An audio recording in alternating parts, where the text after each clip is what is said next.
Hi kindergartners. For today's writing lesson, you are going to need your writers can be really convincing anchor chart page. You're going to need the which book did you like best page that you hopefully filled out yesterday when you were listening to the Elephant and Piggy books. You're also going to need your writing paper, your 3-page writing paper, and you're going to need a writing utensil. Okay, so let's get started. Kindergartners, have you ever heard the word convincing? Convincing means that you are trying to get someone to agree with you. You're trying to get someone to say, hey, I like this kid's idea. I want to do that. You might have been convincing at some point in your life when maybe you wanted to go get ice cream, or maybe you wanted a really special toy. You probably were really convincing to your family, and maybe you got that ice cream, or maybe you got that special toy. But did you do it by just going, please, please, pretty please? Maybe you did, but most likely you gave some reasons. You said how it would make you feel. That's how writers can be really convincing. Let's go over this anchor chart real quick.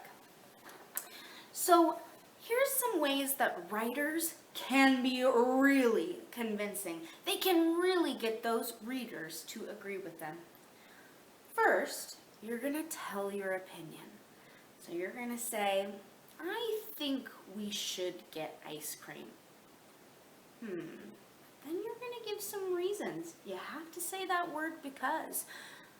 I think we should get ice cream because ice cream is delicious. And then you need to include some important information. Maybe you're going to say what your favorite kind of ice cream is.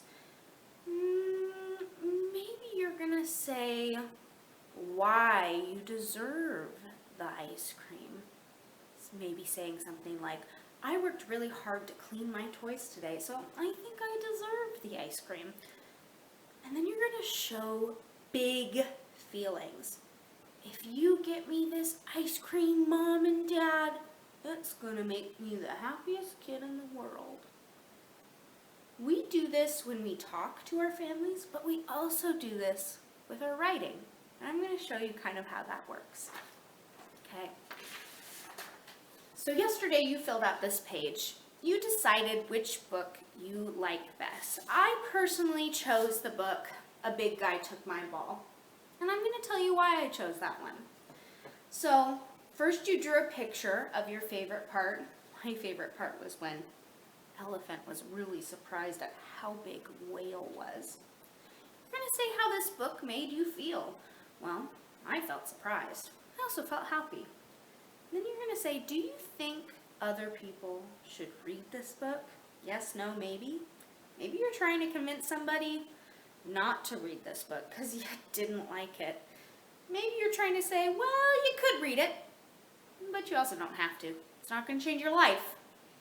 Okay, so when I'm writing, my first step is to tell my opinion and give lots of reasons. When we're writing an opinion book, there should be a reason on each page. You'll notice how there's a 1, 2, 3. That means you should have 3 reasons for all 3 pages. Let me show you my first page. All right, so we know I said that my favorite one was A Big Guy Took My Ball. Now I have to be really convincing, so hopefully I do it here. I wrote, I think you should read the book, A Big Guy Took My Ball, because it is funny. Okay, did I give a reason so far? Yeah, did I say my opinion? Yeah, I said I think you should read A Big Guy Took My Ball. Now, on the next page, it's time to include some important information. Important information, when it comes to books, it's usually your favorite part of the book, which is why you drew about it yesterday. So I said my favorite part of the book, well, I drew that my favorite part of the book was when Elephant was so surprised at how big Whale was. Are you ready for my second page? I'm including important information to be really convincing. I said, my favorite part is when Elephant sees how big the whale is, because he was surprised. So I said my favorite part, but I also said why it's my favorite part. You should always include your because, your why. And the last thing writers can do to be really convincing is they can show big feelings. Some big feelings might be excited or scared. Maybe you felt a little scared when you saw the whale, or maybe you felt a little scared that Elephant and Piggy weren't going to be friends again after Elephant broke the new toy that Piggy had just gotten. Okay, for this page, I really talked about myself and my feelings.